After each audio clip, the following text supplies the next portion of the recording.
Перед вами уникальный сплав русской и татарской архитектуры.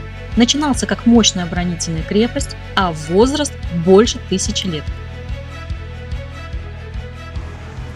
Друзья, привет! А мы находимся в Казани. И прямо сейчас зайдем в самое сердце города – Казанский Кремль. Это не просто собрание памятников, это настоящий слоеный пирог из истории. Так с чего все началось?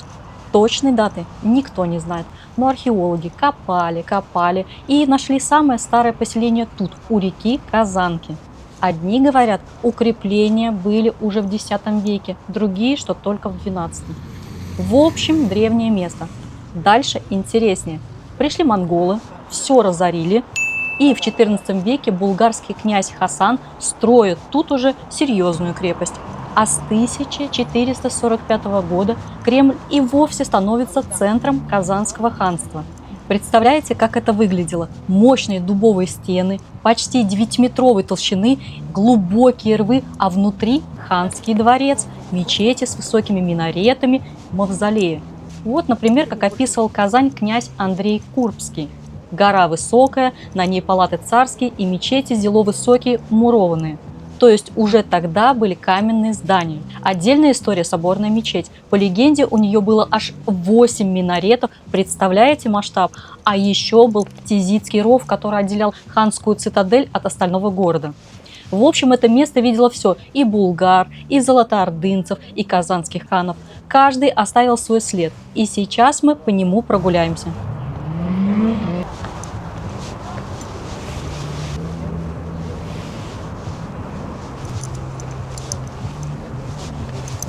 Смотрите, этот гранитный барельеф – памятник настоящим героям. Это 10 соратников поэта Мусы Джалиля. Они были татарскими подпольщиками и в 1944 году были казнены в тюрьме в Берлине. Памятник открыли спустя 50 лет в 1994 году. Сама гранитная стена с цитатами стихов Мусы Джалиля и ласточками. Для Джалиля ласточка была символом свободы. Этот монумент мощный и трагичный. А вот и главный памятник поэту-герою Мусе Джалилю. Его казнили в берлинской тюрьме за участие в подполье, но здесь он показан не жертвой, а борцом. Смотрите, какая динамика. Он буквально разрывает сковывающие его путы от колючей проволоки. Обнаженный торс, гордо поднятая голова – все символизирует его невероятную стойкость.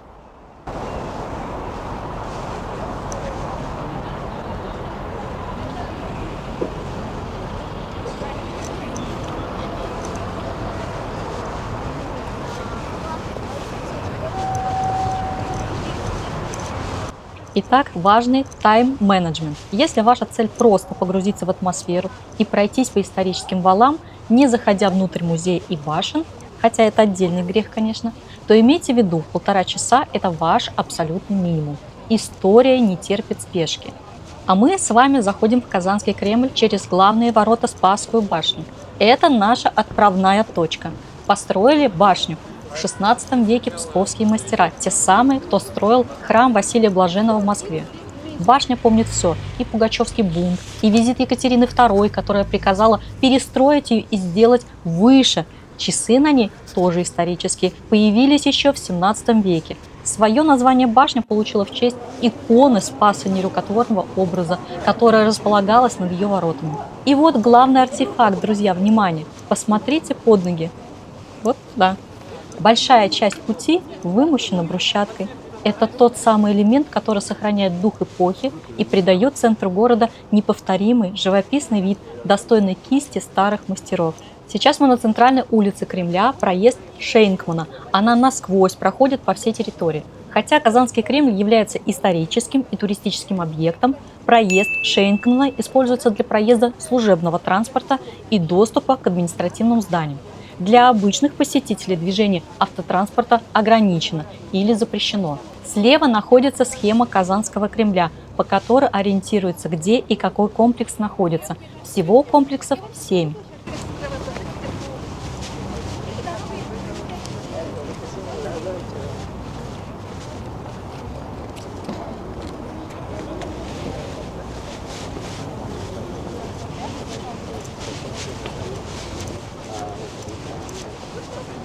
Смотрите, справа длинное желтое здание. Это присутственные места, чиновничий аппарат XVIII века. По сути, царская мэрия Казани. Здесь не только работали, но и жили начальники губернии с семьями, устраивали официальные приемы. А впереди нас ждет еще много всего интересного. Пошли дальше. А я поворачиваю налево и попадаю между двумя комплексами. Справа манеж Юнкерского училища, слева братский корпус Спасо-Преображенского монастыря. Этот комплекс соединенных зданий кельи и казначейского дома. Он был построен в 1670 году и изначально предназначался для монахов Спасо-Преображенского монастыря. Манеж в Казанском Кремле – это историческое здание. Первоначально манеж строился для Казанского юнкерского училища. Здесь обучали верховой езде и строевой подготовке в любую погоду. Здание возведено в 1880-х годах. А впереди мы видим Преображенскую проездную башню. Построена она в XVI веке, была западным входом в Казанский Кремль. Изначально башня называлась Сергиевской, позже Спасо-Преображенской. А мы поворачиваем с вами влево и видим Спасо-Преображенский собор, который является частью Спасо-Преображенского монастыря. Здесь сохранились археологические фрагменты собора. Преображенский собор был построен в юго-западной части Казанского Кремля. Изначально это была деревянная церковь на белокаменном подклете, построена в 1550-е годы и названа Преображенской. Именно здесь принял постриг первый казанский архиепископ Гурий, который был похоронен за алтарем 5 декабря 1563 года. Его могила стала первой на погосте монастыря, где позже нашли покой известные священники, профессора Казанской духовной академии и купцы. В 1579 году деревянная церковь сгорела, и на ее месте был заложен новый каменный шестистолбный Преображенский собор с 3 алтарными апсидами. Он был построен на уцелевшем подклете старой церкви. В XVIII веке к собору пристроили галереи. С юга появилась сводчатая терраса, а с севера – двухэтажные галереи с крестовыми сводами. Второй этаж соединял собор с домом настоятеля и церковью Николы Ратного. С востока галереи имели парадное крыльцо. В середине XVIII века архимандрит Феофил Игнатович приподнял стены собора и заменил старые главы на новые, впервые покрыв церковь железом. В 1901 году с западной стороны был выполнен пристрой на всю ширину собора. Однако в 1920 годы Спасо-Преображенский собор был взорван. Сегодня сохранился только его фундамент и пещерка, которые музеифицированы. А это юго-западная круглая башня Казанского Кремля. Она была построена за 6 лет. Авторами проекта считаются псковские архитекторы Иван Ширяй и постник Яковлев, работавшие над собором Василия Блаженного в Москве. Башня высотой 17 метров и диаметром 9,5 метров выполнены из кирпича, отделанного побелкой.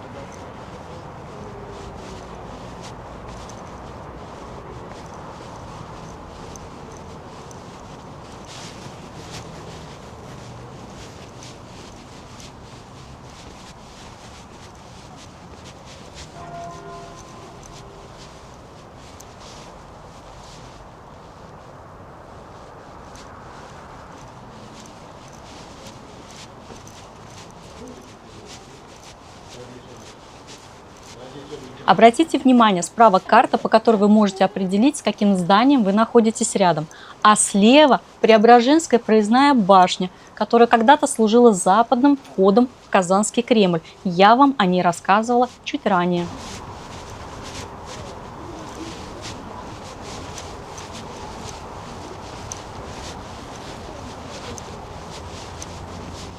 А вот здесь продают сувениры. Ассортимент включает традиционные сладости, национальную одежду, керамику, чак-чак, тюбетейки, посуду, сувениры, брелки, магниты и открытки с изображением Казанского Кремля.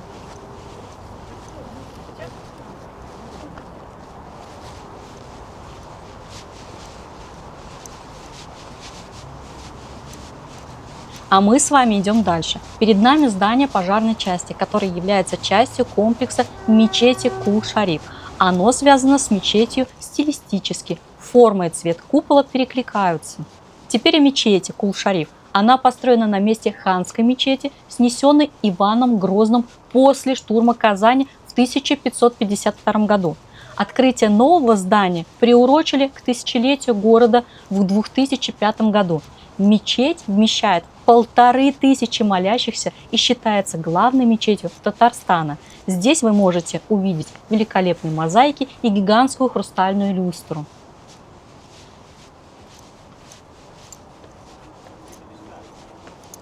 А это корпус Юнкерского училища. Здание было построено в 1840-е годы и изначально служило казармой для кантонистов.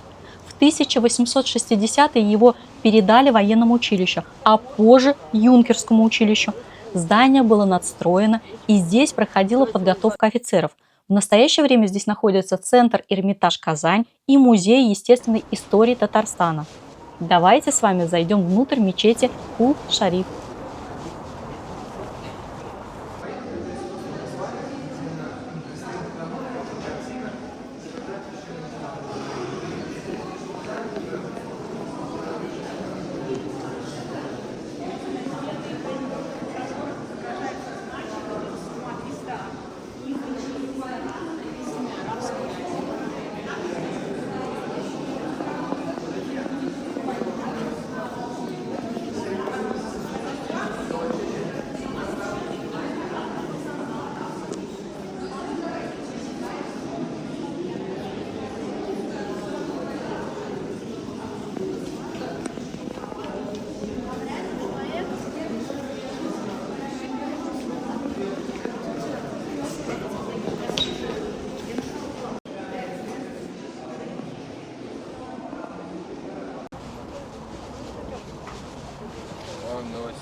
Прекрасный обзор, не правда ли? А перед нами памятный камень, посвященный закладке мечети Кул-Шариф.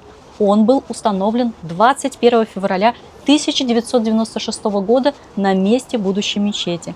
Строительство началось по указу президента Татарстана от 13 ноября 1995 года, который призывал воссоздать историческую мечеть.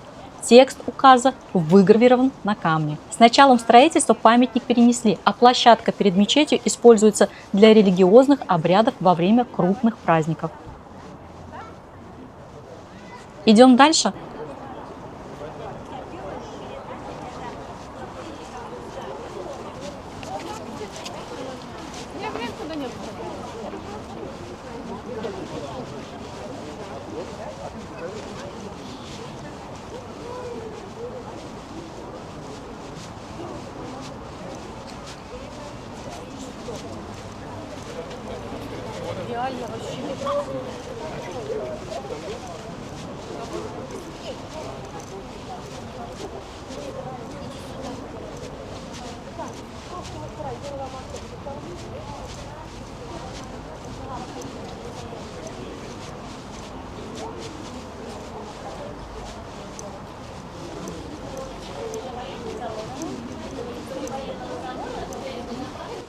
Мы проходим мимо музея Пушечного двора и через арку попадаем в комплекс Благовещенского собора.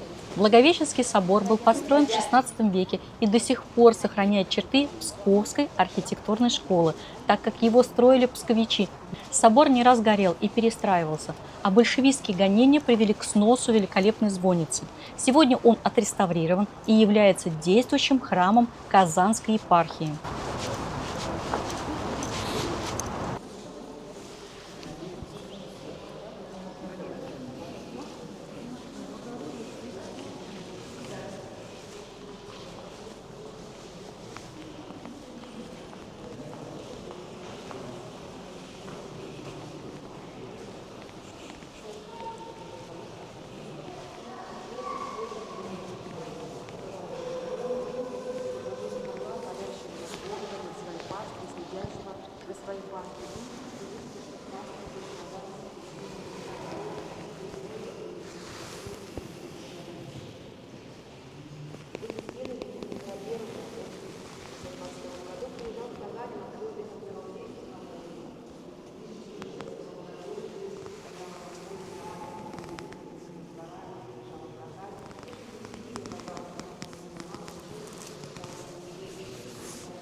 А вот главный корпус пушечного двора. Он был построен в середине XVIII века для оружейного завода и арсенала.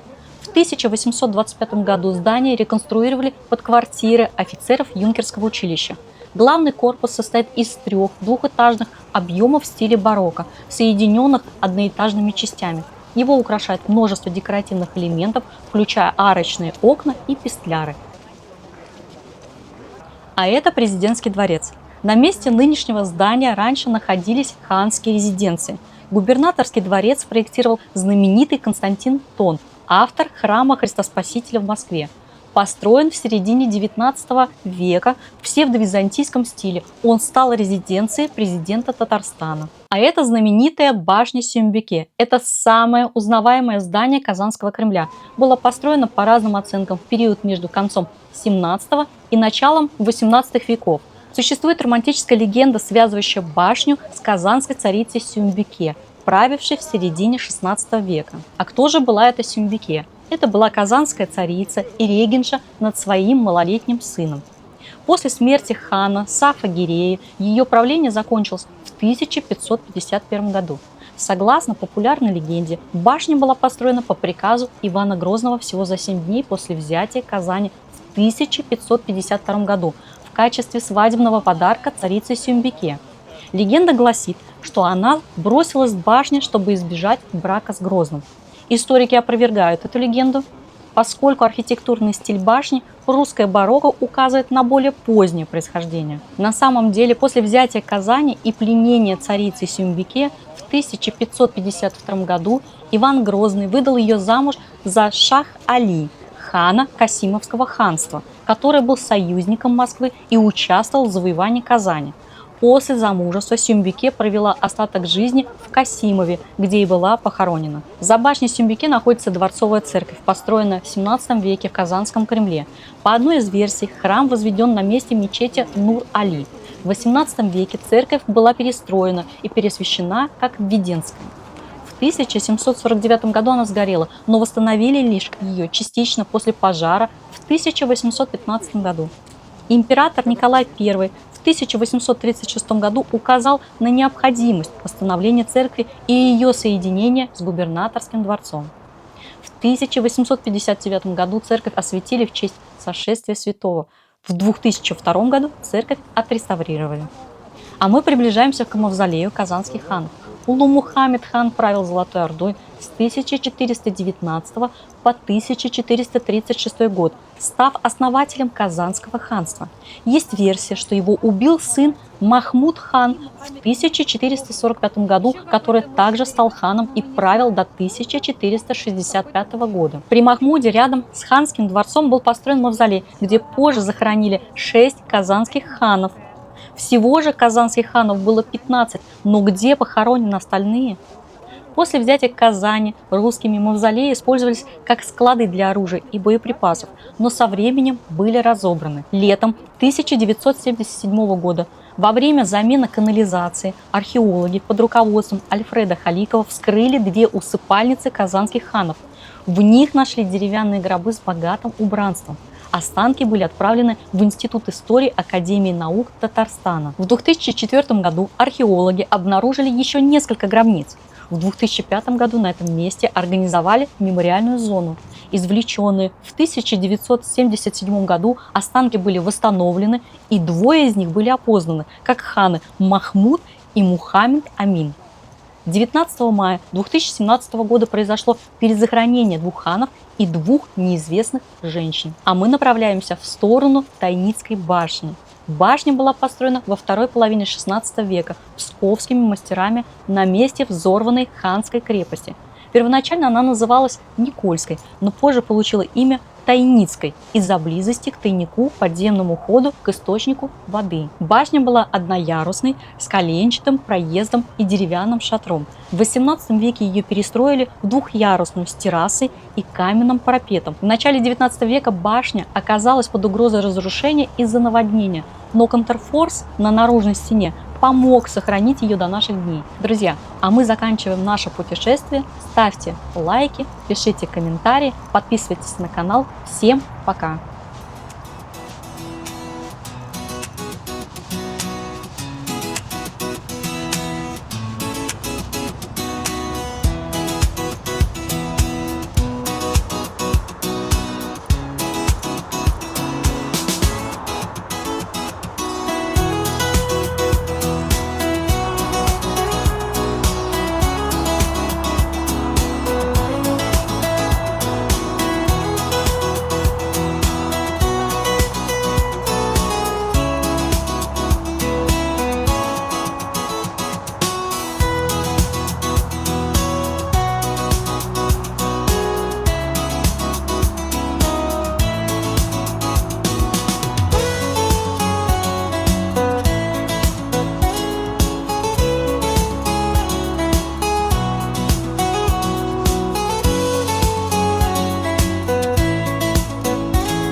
Сейчас мне как в голову зарядят этой бутылочкой.